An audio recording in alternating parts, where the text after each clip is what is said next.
I apologize for this. He always sings raggy music to the cattle as he swings back and forth in the saddle on a horse, pretty good horse, got a syncopated gator, and you ought to hear the meter to the sound of his repeater. How they run, yes, run when they hear that he's a-comin', 'cause the western folks all know he's a rootin' tootin' highfalutin' son of a gun from old Wyoming. Ragtime cowboy, ragtime cowboy, ragtime cowboy Joe. Hi booktube, this is Kelly. Thank you so much for watching my channel, Books I'm Not Reading. I'm here today to do a very brief June on the Range TBR, but mainly I'm here to do the Rootin Tootin June on the Range tag, which was created by Steve Donahue, and I was tagged by Jim at Jim's Books, Reading, and Stuff. You gotta make the hand gesture anytime we're talking about Jim. And June on the Range is a month-long celebration, if you're not familiar, of Westerns, and that is hosted by Michael K. Vaughn. So I will link to Jim's video as well as Michael's announcement video down below. But I wanted to do this tag anyway, and I was so excited when Jim tagged me. So thank you so much, Jim. By the way, this is the most Western shirt that I own. I don't own any cowboy boots. I don't own a cowboy hat. I realize I may be rattling some of your ideas here. But, all right, question number 1. Away out west. Have you ever been to the American West? Why, yes, I live in the American West.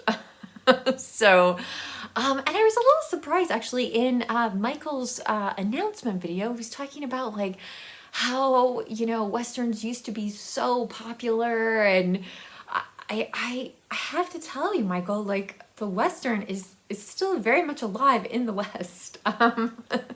You know, there are people like CJ Box, Craig Johnson, who are, man, they're just churning the books out. So I think the Western's doing just fine. I'm gonna link down below to an original tag that I made long ago, pre-COVID for sure, but it will give you a sense of it's the My Neck of the Woods tag, and so it will give you a little bit of better sense, especially if you're new to my channel, of where I live and some of the history of the places that I live. So okay, question 2, Dry Gulch. What's the smallest town you've ever visited? How small is your town now? So where I currently live is either the largest or the second largest, I think the largest city in the state of Wyoming, and it's about 60,000 people, somewhere in there. I have been to places, and I mean, you know, we get amused by it too, even living in the West, where you know, take pictures of yourself next to the population sign. I've been to places that have, you know, a population sign of 2. And I have also been to a place named Kelly, so that was pretty cool, but that had a population of 5. That was a long time ago. That was in my childhood, so maybe there's been an upswing in population, but I highly doubt it. All right, question number 3, where the buffalo roam. Oh, give me a home where the buffalo roam. This is a very musical tag here. Okay, have you ever seen an American bison in person? Oh, why, yes, I have. I've seen buffalo in Yellowstone National Park, and there's also places where they raise buffalo, and you know, if you drive by, you might see them out on the prairie. They're incredible animals. I just get frustrated because, you know, every year in Yellowstone National Park, somebody gets gored, somebody gets really seriously injured because they don't understand, like, they're wild animals. So You know, you just have to treat wildlife with respect. And it doesn't matter how big or how small it is, like, you need to treat wildlife with respect. When I was in second grade, we went to a zoo, a nearby zoo. Was not in Wyoming. There are no zoos in Wyoming. um, but you know, they did have a buffalo there, and the chain link fence was so high. I mean, okay, so it's huge. And I don't know what got into me, but I started teasing this buffalo, and he totally knew what I was up to. And he came up to me and he stuck his horns through the chain link fence, and the whole thing, we look, me and all my classmates are watching this chain link fence just swing back and forth. It was terrifying, and we all ran away screaming. But it was a great lesson for me that wildlife is to be respected and enjoyed at a distance. Even not just in Wyoming. Like, I went on a tour, a wildlife tour, to Denali National Park, toward the end of high school, and you know, we saw a grizzly bear. The grizzly bear was a long way away. You had to look through binoculars to really see it. And my grandmother, you know, she was very upset. Like, she wanted the bear to be like right next to us, because when she was growing up, you fed the bears at Yellowstone National Park. I was perfectly fine with the grizzly being off in the distance. No problems. So yeah. And then there's also a follow-up question about, or do you have evidence that you live near coyotes? And I will do one better than that. We recently had a mountain lion in town. It was crazy. Like, the school district was calling like parents and saying the mountain lion has been spotted near your child's elementary school. Like, oh my God. Anyway, so respect the animals, people. Okay. Question number 4. Old Doc Fry. What's your history with Westerns, novels, TVs, movies? So, as I'll get to this a little bit later, I'm not a huge, like, I'm very not into guns at all, but I do like a good Western film. So I grabbed a couple. These are not traditional Westerns by any means. I grabbed The Horse Whisperer, which was filmed in Montana. Let's see. I've got, this is a really good one, Hell or High Water. Chris Pine and, Jeff Bridges. This is really good. Really, really good. Wind River. Now, Wind River takes place in Wyoming, although it was not filmed here. Most movies that are supposed to take place in Wyoming actually take place in Canada. Thank you, Canada. Anyway, so yeah, there's a few things that in Wind River you're like, we don't really have trees like that. But this is a great film that really addresses the fact that on reservations, no one keeps track of missing people. And this is especially true with missing women. We actually don't even know how many women on American reservations are missing. So Jeremy Renner is in this, and I really like that one. And this is a movie that I grew up with. It's cheesy, it's corny, and it takes place in Australia, but this is a man from Snowy River. I can just hear that theme song right in there. But anyway, so again, it's more, like I said, I grew up watching this, but yeah, it's based on a poem, I think. So yeah. I really like it. I think because I live in the West, I am interested in books about the West.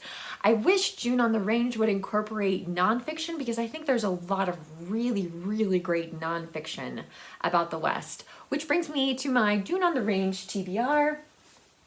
I am going to be reading The Oregon Trail by Rinker Buck. This is on my high priority TBR list, and the Oregon Trail had massive, massive influence on the American West. So I think I'm gonna count it for June on the Range. But you know, there are a lot of really, really great books. John McPhee's Rising from the Plains, excuse me, which is really about the geology and the geography of Wyoming.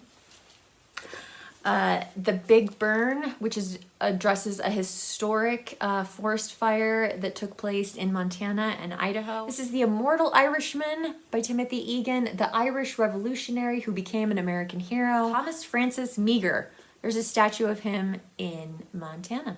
So it definitely has to do with the West. Question number 5, Diamond Lil at the Rialto Saloon. What's your relationship with alcohol? Ever had a friendship with a bartender? Well, where shall we begin here?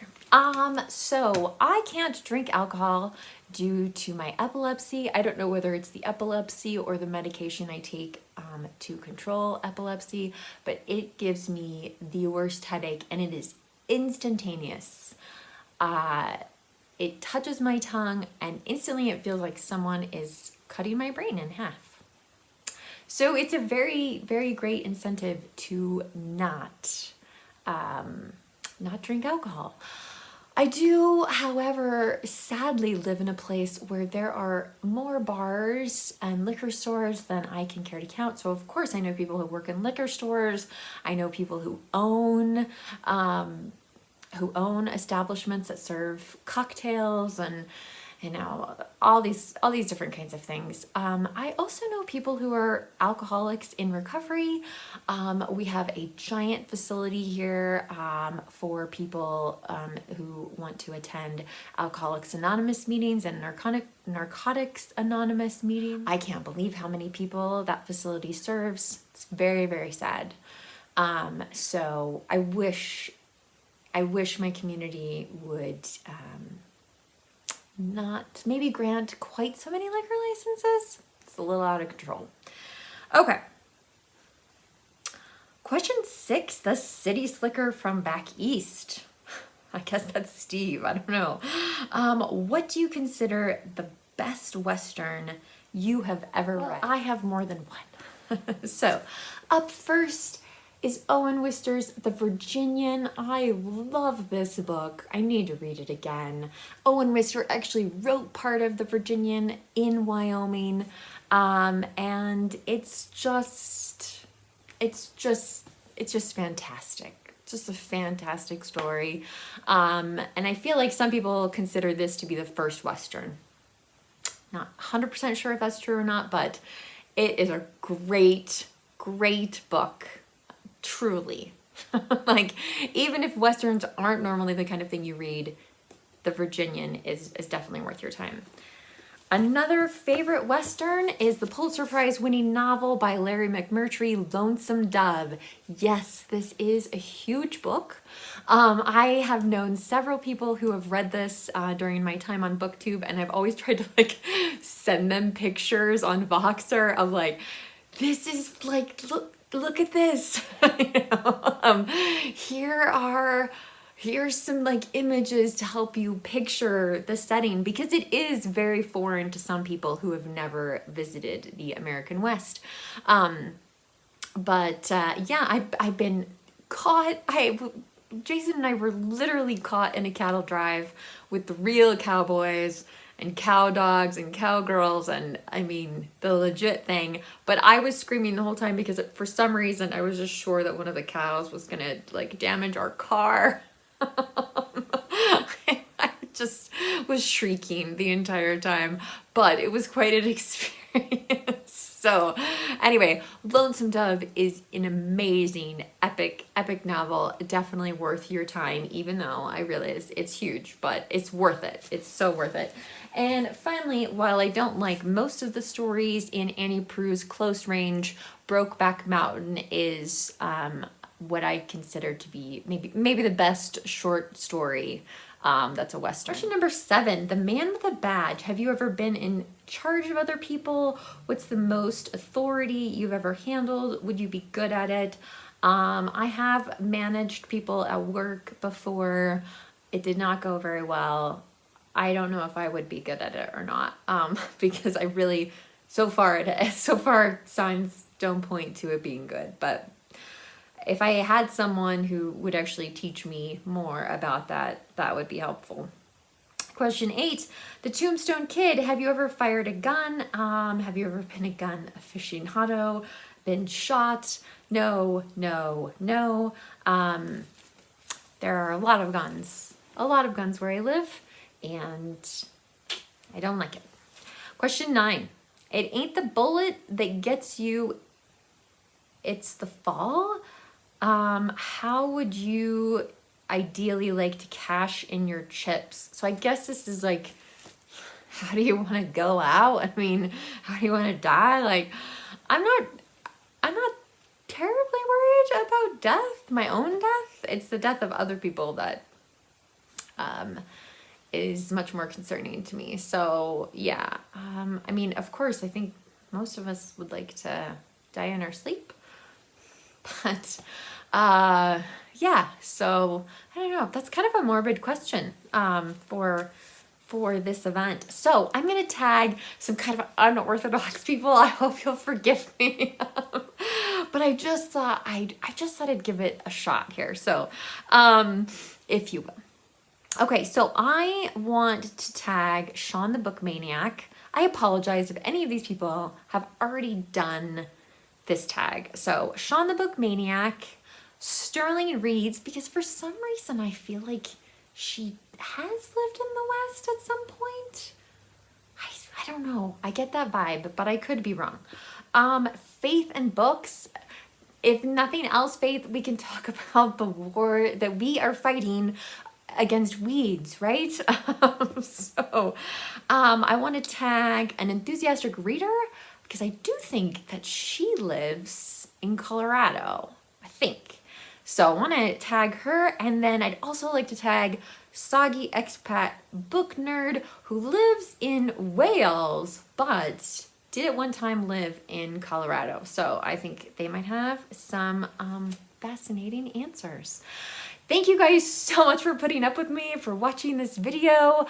I look forward to talking to you about these books and these films and Westerns in general in the comments section down below. BookTube, remember to be kind to yourself, be kind to others, and I will be back soon with another video. Bye.